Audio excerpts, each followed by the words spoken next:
नमस्कार। राजस्थान की तमाम फटाफट खबरों में आपका स्वागत है। राजस्थान की खबरों के लिए आपसे निवेदन कि यदि आपने राजस्थान की खबरों के लिए आपके अपने चैनल को सब्सक्राइब नहीं किया है तो कृपया करके राजस्थान की खबरों के लिए आपके अपने चैनल को सब्सक्राइब कर लें। तो क्या है आज की बड़ी खबर। संसद का मानसून सत्र शुरू होने के महज 12 घंटे के अंदर सोमवार देर शाम उपराष्ट्रपति जगदीप धनखड़ ने अचानक इस्तीफा देकर चौंका दिया।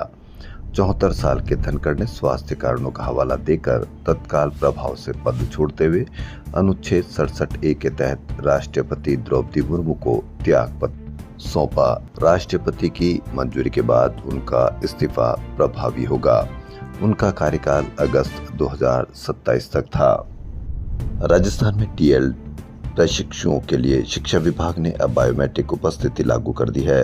राजस्थान में DLED के 377 कॉलेज है, जहां 25,000 से ज्यादा सीटों पर DLED प्रशिक्षुओं को प्रशिक्षण दिया जा रहा है। सचिवालय में शिक्षा मंत्री मदन दिलावर की अध्यक्षता में पिछले दिनों हुई एक उच्च स्तरीय मीटिंग में यह फैसला किया गया है। वहीं स्कूलों में लगातार हो रही शर्मसार करने वाली घटनाओं से सबक लेते हुए शिक्षा विभाग शिक्षकों पर नजर रखने के लिए ऐप बनाएगा। इस ऐप पर छात्र गोपनीय ढंग से शिक्षकों की हरकत बता सकेंगे। ऐप का एक्सेस सिर्फ शिक्षा मंत्री और विभाग के शासन सचिव के पास रहेगा। गोपनीयता बरतते हुए शिकायतों पर कठोर कार्रवाई होगी। यह एक बहुत बड़ी खबर। शिक्षकों पर ऐप से नजर। अब बच्चे सीधे मंत्री से कर सकेंगे शिकायत। लेकिन इस ऐप पर यदि किसी ने शिकायत की तो ऐसा नहीं हो कि शिक्षक को पता लग जाए तो वह इस तरह से बच्चे के खिलाफ कार्रवाई भी कर सकता है। वहीं CBSE स्कूलों में CCTV लगाना अनिवार्य कर दिया है। Classroom, corridor, playground, library, canteen, store room पर real time audio visual recording वाले हाई रेजोल्यूशन कैमरे लगाने होंगे। भास्कर की बड़ी पहल रही गड्ढों को बढ़ने की। जयपुर की जनता ने गड्ढों को जनप्रतिनिधियों को समर्पित करते हुए सोमवार को अनूठी पहल की। गड्ढों से आहत हवा महल, मालवीय नगर, बगरू के लोगों ने क्षेत्रों में गड्ढों का नामकरण अपने विधायकों के नाम पर कर डाला। जनता का कहना था कि सड़क बनाने का श्रेय भी तो माननीय खुद लेते हैं, ऐसे में गड्ढों की जिम्मेदारी उन्हीं की है। यश उनका है तो अपयश भी स्वीकार करना होगा। जनता गड्ढों के लिए JDA व नगर निगम के अफसरों के साथ विधायकों को भी बराबर का ही जिम्मेदार मानती है, क्योंकि जनप्रतिनिधि ही तो हाकिमों तक जनता की आवाज पहुंचाने के लिए चुने जाते हैं। नेताजी इसका श्रेय भी खुद ही लेते हैं, लेकिन यह भी सच है कि कुछ ही महीनों में सड़कें टूट जाती है और गड्ढों से बढ़ जाती है। फिर हादसे होते हैं तो जवाबदेही किसकी होगी, ये तय नहीं है। इसलिए जयपुर की जनता ने गड्ढों का नामकरण उन्हीं नेताओं के नाम से किया जिससे इस सड़क का उद्घाटन किया गया। राजस्थान के सरकारी एवं निजी क्षेत्र में संचालित नर्सिंग स्कूलों में सत्र 2025-26 में 3 साल की अवधि के लिए जनरल नर्सिंग एंड मिडवाइफरी में प्रवेश के लिए 1 अगस्त से ऑनलाइन आवेदन कर सकते हैं। 3 साल की अवधि के कोर्स में 6 माह की इंटर्नशिप भी शामिल है। राजस्थान विश्वविद्यालय में छात्र 2025-26 के सत्र के लिए PG में प्रवेश लेने वालों की पहली, दूसरी और तीसरी सूची से वंचित रहे विद्यार्थियों को अंतिम अवसर दिया है। राजस्थान में जमकर बरसने के बाद मानसून अब 1 हफ्ते ब्रेक पर रहेगा। इस दौरान हल्की से मध्यम बारिश होगी, लेकिन भारी बरसात के आसार कम है। बीते 24 घंटों में बाड़मेर, सिरोही, जैसलमेर, झुंझुनू में ही 1 से 5 मिलीमीटर बारिश रिकॉर्ड हुई। सुप्रीम कोर्ट ने फिल्म उदयपुर फाइल्स की रिलीज पर फिलहाल रोक जारी रखी है। वहीं राज्यपाल हरिबाबू बागड़े ने सोमवार को हाई कोर्ट के नए चीफ जस्टिस KR श्रीराम को शपथ दिलाई। उन्होंने हाई कोर्ट के 43वें चीफ जस्टिस के तौर पर अंग्रेजी में शपथ ली। राजस्थान की रंग बिरंगी संस्कृति और परंपराएं आकर्षक रूप से प्रदर्शित की जाएगी। मौका होगा शहर में 2 दिवसीय तीज उत्सव का। यह उत्सव 27 और 28 जुलाई को पौंडरिक पार्क जयपुर में मनाया जाएगा।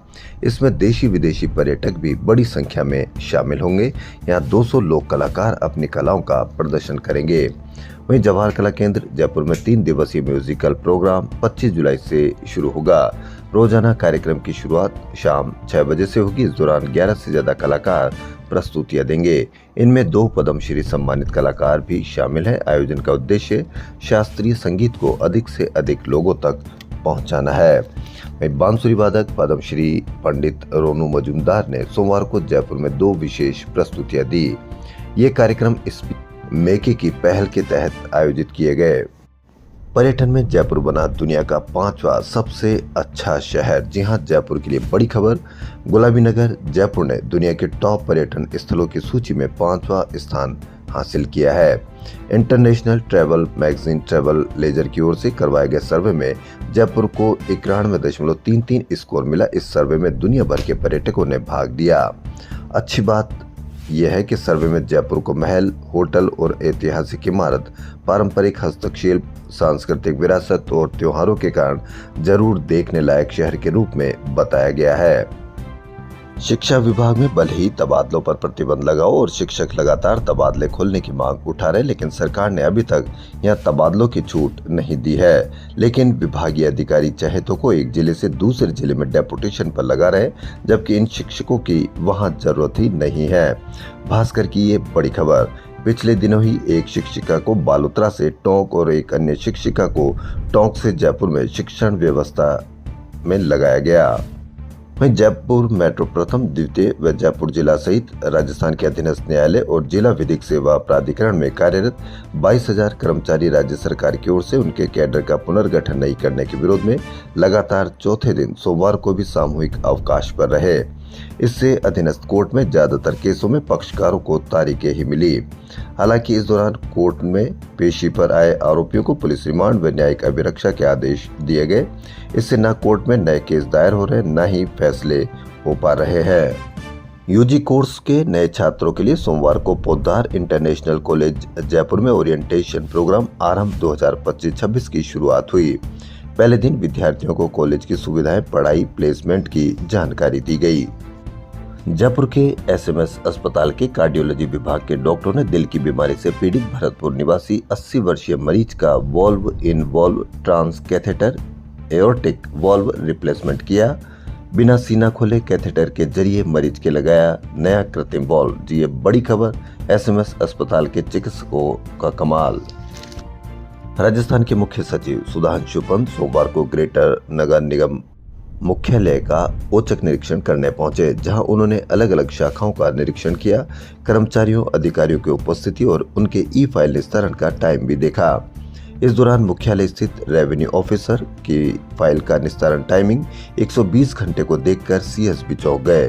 उन्होंने आरओ श्वेता मल्होत्रा से पूछा कि 3-4 दिन फाइल अपने पास रखकर क्या करती हो। सीएस के सवाल पर आरओ कोई जवाब नहीं दे पाई। भारतीय वॉलीबॉल संघ के महासचिव रामानंद चौधरी ने बताया कि थाईलैंड में दूसरी एशियन अंडर 16 वॉलीबॉल चैंपियनशिप में भारत ने ब्रॉन्ज मेडल जीता है। राजस्थान राज्य ओलंपिक संघ की एजीएम का आयोजन रविवार को जयपुर के एक 5 सितारा होटल में किया गया। जूडो, हैंडबॉल व तैराकी संघ की मान्यता समाप्त हुई। यदि आप भी राजस्थान क्रिकेट में कोच, फिजियो या ट्रेनर बनना है तो आप 27 जुलाई तक अप्लाई कर सकते हैं। आरसीए एडॉक कमेटी ने एक बार फिर इन पोस्ट पर अप्लाई करने के लिए लिंक ओपन किया है।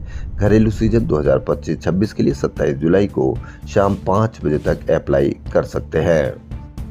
PCC chief Govind Singh Dotasra. जी हां, कांग्रेस के अध्यक्ष गोविंद सिंह डोटासरा ने बड़ी बात कही है। उन्होंने कहा कि सभी कांग्रेस जन एकजुटता के साथ काम करेंगे तो नीम का थाना में नगरपालिका व पंचायती राज संस्थाओं के चुनाव में कांग्रेस की ही विजय होगी। उन्होंने कहा कि हमारी सरकार आई तो नीम का थाना को फिर से जिला बनाएंगे। जो कांग्रेस के झंडे तले काम करेगा और पार्टी को मजबूती प्रदान करेगा, उसके लिए प्रदेश कांग्रेस हर संभव मदद करेगी। सीएम भजनलाल शर्मा ने 1.5 वर्ष में एक भी जनहित का कार्य नहीं किया है। मंत्री और अधिकारी इनकी नहीं सुनते हैं। राजस्थान में वक्फ बोर्ड की संपत्ति का डेटा संग्रहण व प्रबंधन के लिए उम्मीद पोर्टल पर अपडेट का काम शुरू हो गया है। उम्मीद पोर्टल और डाटाबेस अब रिकॉर्ड पर आने वाली हर वक्फ संपत्ति के लिए एक विशिष्ट पहचान संख्या दी जाएगी। इसका उपयोग भविष्य के सभी संदर्भों और संपत्तियों की ट्रैकिंग व निगरानी के लिए किया जाएगा। नगरीय विकास एवं आवासन मंत्री झाबर सिंह खर्रा ने कहा कि अफोर्डेबल हाउसिंग प्रोजेक्ट और सीवरेज के काम की प्लानिंग आमजन की जरूरतों, सुरक्षा और सुव्यवस्थित नगरीय विकास को ध्यान में रखकर की जाए। राजस्थान विधानसभा के बजट सत्र में सरकार की तरफ से पेश किए गए एक साथ 3 बिल प्रवर समिति को रेफर करने पड़ गए थे। ऐसा पहली बार हुआ कि मात्र 2 दिन में 3 बिल पास किए बिना ही सरकार की किरकिरी होने से बचाने के लिए प्रवर समिति को रेफर करने पड़े थे। लेकिन तीनों बिलों के लिए प्रवर समितियों का गठन हदरचूल में लटका था और इस पर अब गठित कर दी गई है प्रवर समितियां। जलदाय विभाग के तकनीकी कर्मचारियों की 13 सूत्री मांगों पर निर्णय नहीं किए जाने से कर्मचारियों में आक्रोश है। राजस्थान वाटर वर्कर्स कर्मचारी संघ के प्रदेशाध्यक्ष कुलदीप यादव का कहना है कि सभी एक्सीएन को कर्मचारियों की मांगों के संबंध में 13 सूत्रीय मांग पत्र दिए गए हैं। वहीं शिक्षक स्थानांतरण नीति लागू करने, तृतीय वेतन श्रृंखला, अध्यापकों की पदोन्नति सहित कई मांगों पर सरकार की वादा खिलाफी से नाराज शिक्षकों ने आंदोलन का ऐलान किया है। राजस्थान शिक्षक संघ सियाराम के जयपुर स्थित प्रांतीय कार्यालय में सोमवार को प्रशासनिक अध्यक्ष सियाराम शर्मा व प्रदेश अध्यक्ष वीरेंद्र शर्मा की अध्यक्षता में हुई इस बैठक में 30 जुलाई को सभी जिला मुख्यालयों पर कलेक्ट्रेट के बाहर प्रदर्शन कर सीएम के नाम ज्ञापन देने का निर्णय किया गया है। संगठन के प्रदेश महामंत्री नवीन कुमार शर्मा ने बताया कि फिर रामगंज मंडी कोटा में 24 अगस्त को शिक्षकों की विशाल रैली का आयोजन किया जाएगा। राजस्थान की नई टाउनशिप पॉलिसी के बाद शहरों और कस्बों में बड़े सेक्टर रोड बन सकेंगे। इसके तहत राज्य के सभी नगरीय क्षेत्रों में सेक्टर सड़कों के निर्माण एवं उनके सहारे व्यावसायिक पट्टों के विकास के लिए जेडीए की सेक्टर कॉमर्शियल पॉलिसी की तर्ज पर आपसी सहमति से भूमि अवाप्ति की कार्रवाई की जा सकेगी। देसूरी ये पाली की खबर। देसूरी में दूधापुरा व काना गांव के बीच नदी पर पुलिया का निर्माण अधूरा है। रविवार को भारी बारिश के बाद काना बांध ओवरफ्लो हो गया। नदी में पानी बढ़ने से सड़क मार्ग बंद हो गया। इससे गांव के 60 से 70 बच्चे सोमवार को स्कूल नहीं जा सके और बच्चों को कंधों पर बैठाकर करवाई गई नदी पार। एसडीएम को थप्पड़ मारने के मामले में चर्चा में आए नरेश मीणा ने सोमवार को कामखेड़ा बालाजी धाम से दोपहर 2:30 बजे अपनी जन क्रांति यात्रा शुरू की है।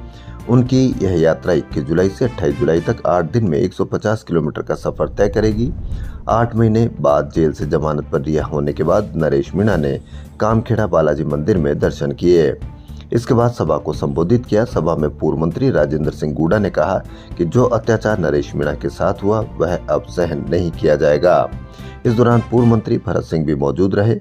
इस दौरान मंच पर पूर्व मंत्री भरत सिंह, यूपी के सरधना विधायक अतुल प्रधान, मुकेश मीणा, पूर्व प्रधान बाबूलाल मीणा, 12 मीणा समाज के जिलाध्यक्ष हंसीलाल मीणा, रामगोपाल चौधरी सहित बड़ी संख्या में ग्रामीण मौजूद रहे। सीएम भजनलाल शर्मा मंगलवार को कृषि उपज मंडी में जनसभा को संबोधित करेंगे। इस अवसर पर वे केकड़ी विधानसभा क्षेत्र के 1250 करोड़ रुपए से अधिक के विकास कार्यों का शिलान्यास व लोकार्पण करेंगे। हाईकोर्ट जस्टिस रेखा बोराना की बेंच ने मेडिकल कॉलेजों से डॉक्टरों के 24 जुलाई 2024 को ट्रांसफर आदेश को चुनौती देने वाली याचिका मंजूर करते हुए ट्रांसफर आदेश को रद्द कर दिया है। आए दिन हम सड़कों पर हादसे में शिकार लोगों की खबर सुनते हैं, हादसे में मृत व्यक्तियों की खबर सुनते हैं। कितने परिवारों को हम बर्बाद करते हैं सड़क पर चलते हुए। फिर भी हम न तो रफ्तार पर हम लगाम लगाते हैं, न ही यातायात नियमों का पालन करते हैं। ऐसी ही एक दुखद खबर जयपुर अजमेर हाईवे पर सोमवार दोपहर 1 बजे दहमी बालाजी पुलिया पर बाइक सवार दंपति व 3 साल के बेटे को ट्रेलर ने कुचल दिया। मृतकों की पहचान राजापार के दीपक वर्मा, पत्नी माया दक्षित के रूप में हुई। दीपक परिवार के साथ बोराज स्थित ससुराल से लौट रहा था। दहमी बालाजी पुलिया पर चढ़ते हुए ट्रेलर ने तीनों को कुचल दिया। माया और दीपक की शादी 2020 में हुई थी। माया 4 भाइयों के बीच इकलौती बहन थी। दुखद खबर प्रतिदिन आती है, लेकिन फिर भी हम यातायात नियमों का कितना पालन करते हैं इस पर भी आप एक हमेशा जानते हैं, और फिर भी हम बेधड़क होके सड़क पर तेज रफ्तार से गाड़ियां चलाते हैं। राजस्थान की तमाम फटाफट खबरों में फिलहाल इतना ही। यदि आपको राजस्थान की तमाम फटाफट खबरें पसंद आ रही तो आपके अपने चैनल को सब्सक्राइब करना ना भूलें। धन्यवाद।